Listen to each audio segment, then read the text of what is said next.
азыр мен күн салкындап огородума чыгып алып TikTok'ты карап отурсам бирөө пост чыгарыптыр.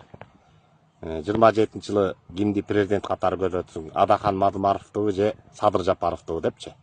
Анан кызыгып элдердин ою кандай болду экен деп комментарийларды карасам, бир 70% Адахан Мадумаровду колдойт экен да. Анан көрдүм да ойлондум.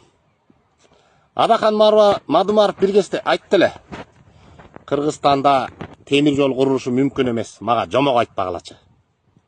Кыргызстанда кумтөрдү мамлекетке алыш мүмкүн эмес. Качан жомок айтканды токтотосуңар деп кыйкырып аябай көз ачык, стратег, алдын ала көргөн политик. Аны да айтты эле депчи. Мейли эми Адахан экөөбүз кандайбыз? Тилибиз сайрайт да. Адахан Мадумаров айлап үйүнө жатып алып, элдерге эмне сөздү сүйлөсөм, элге жагам деген адам да. Эмне сөздү сүйлөсөм, элге жагам деп элдин үнүн угуп туруп анан сүйлөйт да. Бизге ошол президент керек экен да. Хорошо, мындай кылалы. Садыр Жапаровду кетирели, жарабай калды ал. 30 жыл бою анткени 30 жыл бою. 30 жылдан ашык го. Сингапурду карачы. Инвесторлорго шарт түзүп, налогторун азайтып, ушунчалык башчысы акылдуу экен. Мамлекетти өнүктүргөнүн карачы, инвесторлордун келгенин карачы деп суктанып, кыйкырып чыктык. Бизде эмнеге кылбайбыз? Коррупциянын айынан келбей атат, коррупция менен күрөшпөйсүңөр, ошон үчүн келбей атат деп кыйкырып чыктык. 30 жыл бою кыйкырдык. Кытайды карачы.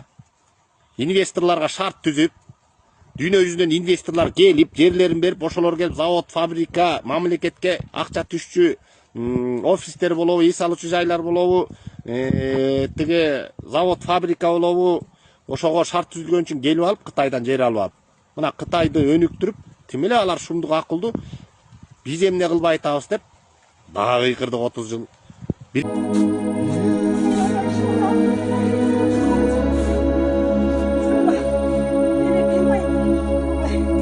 Кымбаттуу кыргыз элим, неберем 15 жашта.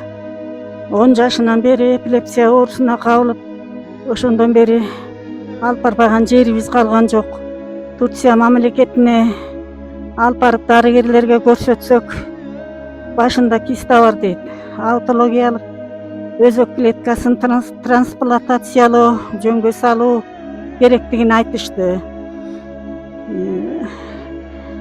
30 000 АКШ доллары керектелет экен. Ага каражатыбыз жетпейт. Мамасы болсо Турция мамлекетине иштеп кетти, ошо каражат табам деп. Айланайын кыргыз элим, колуңардан келсе жардамыңыздарды берип коюңуздарды суранамын. Ушу кызымдын, небере кызымдын өмүрүн сактап калууга чоң мүмкүнчүлүк берип коюңуздар. Бириккен Араб өлкөсүн карагылачы, инвесторлорго кандай гана шарт түзүп берип өнүгүп атат деп дагы кыйкырдык. Бириккен Араб өлкөсүндө 30 000 компания бар. Жеринин көлөмү бизден бир нече эсе кичинекей. 3 эсе, 4 эсе кичинекей жеринин көлөмү. 300 000 компания чет элдик иштеп атат. Бизде Садыр Жапаров келип инвесторлордун саны көбөйүп, 2700 компания катталды уже, 2700 эле.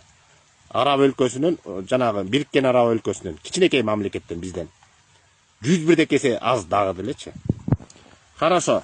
Анан кийин инвесторлорго жер берип атат, 49 жылга деп кыйкырып азыр тепкилеп атабыз да. Мамлекет өнүгүш үчүн инвесторлорго асманга салып ал курчуңду. Бирок сен мага келип налог төлөшүң керек деп айта албайсың да. Ошон үчүн аң сезимибиз. Эми Садыр Жапаров келип коррупция менен күрөшүп, инвесторлор тартылып баштаса тепкилеп атабыз. Ошон үчүн Садыр Жапаров деле туура меселе кылыптыр. Мурунку президенттер туп-туура кылыптыр да. Келип, тоноп кетип калып башын оорутпайчы. Анткени билиптир биздин караңгы экенибизди. Биз жөн эле курул кыйкырык менен эле бирөө кооз сүйлөп койсо артынан чуркап, уралап, өкүрүп бакырып ошону сөзүн сүйлөп жүрө беребизди билиптир дагы. Эчтеке кылбай эле ичип жеп тоноп алып кетип калчу экен да. Анан Садыр Жапаров жаңылыштык кылып, бул туура меселе, мындай көп нерсени ойлонбогон эле адам экен, кетирели муну. Эмен алып келели, Мадумаровду алып келели. Ал келет дагы Кытай, башка өлкөнүн компанияларын бар кууп чыгабыз. кууп чыгабыз. Северный Корея, Афганистан, Бангладеш болобуз дагы. Жата берели, бирибиздин жүнүбүздү бирибиз чулуп коюп. Биздей караңгы болгон элге ошондой эле эме керек, башчы керек. Зачем Садыр Жапаровдай болуп реформа кылып, логистикаларды куруп, ГЭСтерди куруп, жолдорду куруп, бүт соц объекттерди куруп, анан элге деген 5-6-10 жылдын ичинде ар бир элди ипотекалык үйгө баягы тиги муктаж кылбай ипотекага мындай үйгө киргизем деп аракет кылып, эмне кереги бар? Эмне жинди болуп жүрөт ал? Түшүнгөн жокмун менчи. Эл 30 жыл квартирага 30 жыл 40 жыл төлөп көнүп алганбыз. Бирөөлөрдүн үйүнө квартирага төлөп 30-40 жыл төлөйсүң, эчтеке үйдүн сыртындагы ручкасына ээ болбой жашап жүрө береличи. Кетирели Садыр Жапаровду. Энес турайын. Тынч жашайлычы. Зато тиги Мадумаров келет, кооз сөздөрүн сүйлөйт, кечинде сөзүн эмеге жаздырып алабыз телефонго. Уктардын астына коебуз, жана баюшки деген сыяктуу. Ошонун кооз сөзүн угуп алып жашайлы анда. Жашайлы. Эч нерсе инвестордун кереги жок, энес турайын. Кереги жок. Зачем өнүгүп? Жер берип инвесторлоргачы арендага. Зачем өнүгүп? Жашай берели. Артка кетели, давайте ошондой кылалы. Мен түшүндүм да, бизге жакшы реформанын кереги жок экен. Биз кыйкырып эле, көкүрөк койгулап эле, өкүрүп бакырып эле, бир кооз сүйлөгөн кишини алып келип алып эле, тыч бакырыгыңды тыйып коет жылуу сөз менен. Өкүрүгүңдү тыйып коет. Жөн эле жаталычы. Мамлекеттер энеси менен Кытай өнүксө, Сингапур өнүксө, өнүгө берсин, тиги араб өлкөлөрү өнүксө, кетсе кете берсин өнүгүп. Биз жөн эле жашайлычы болду, өнүкпөй эле. Кереги жок экен, бизге түшүндүм уже. Элдин деңгээли өнүккөнгө жете элек экен. Эл бизге эчтеке жакпайт экен.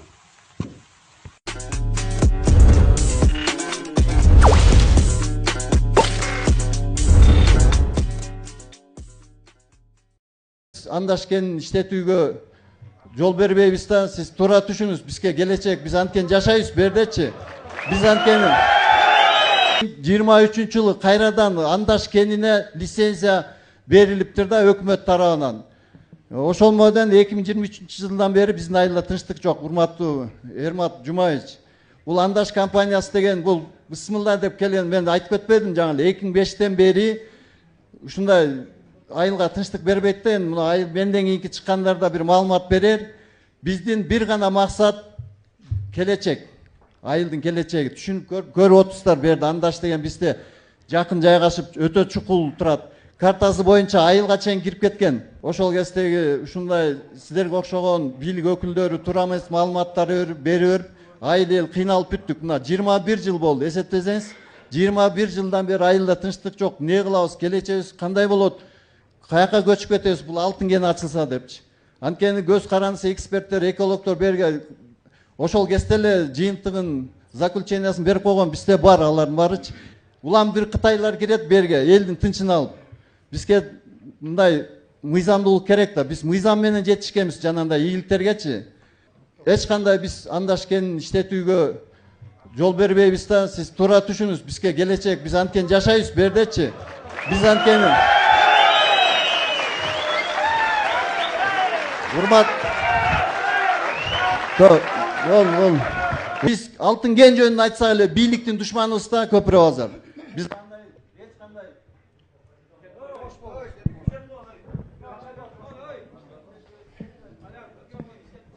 Биз эч убакта бийликке каршы чыккан эмеспиз. Биз мыйзамды гана талап кылып келе жатабыз да, анан ошон үчүн ошо биздин ногу айтып жаткан сөздөрдү туура кабыл алып, туура чечимдерди күтөбүз сиздерденчи. Андаш боюнча айта кетсек, Кыргыз Республикасынын Кабинеттер министринин чечиминин негизинде 26-жылдын март айында Кыргыз алтын ишканасына өткөн. Өткөн себебин бирин айта кетсек, Кыргыз алтын азыркы учурда мамлекеттик 100% ишкана. Азыркы учурда 4төн ашык биргелешкен ишканаларыбыз бар. Андан сырткары 11 дочерний компанияларыбыз бар. Жергиликтүү калктын биринчи көйгөйлөрүн колдоп, жакшы көрсөтүп, ошонун негизинде иш алып барууга берилген. Азыркы учурда бул проект боюнча, проектти жүргүзүү боюнча иштерди, документтерди түзүү боюнча иштер жүрүп жатат. Өзүңөр билгендей мыйзамда бар. Эгер проекттин баары күчүнө кирип бекилгенден кийин албетте бул жер тургундарга келип, силердин макулдугуңарды алып, көйгөйлөрүңөрдү угуп, ошонун ичине киргизип, анан чогуу иш алып барабыз. Азыркы учурда иш башталып элек, только кагаз жүзүндө жүрүп жатат.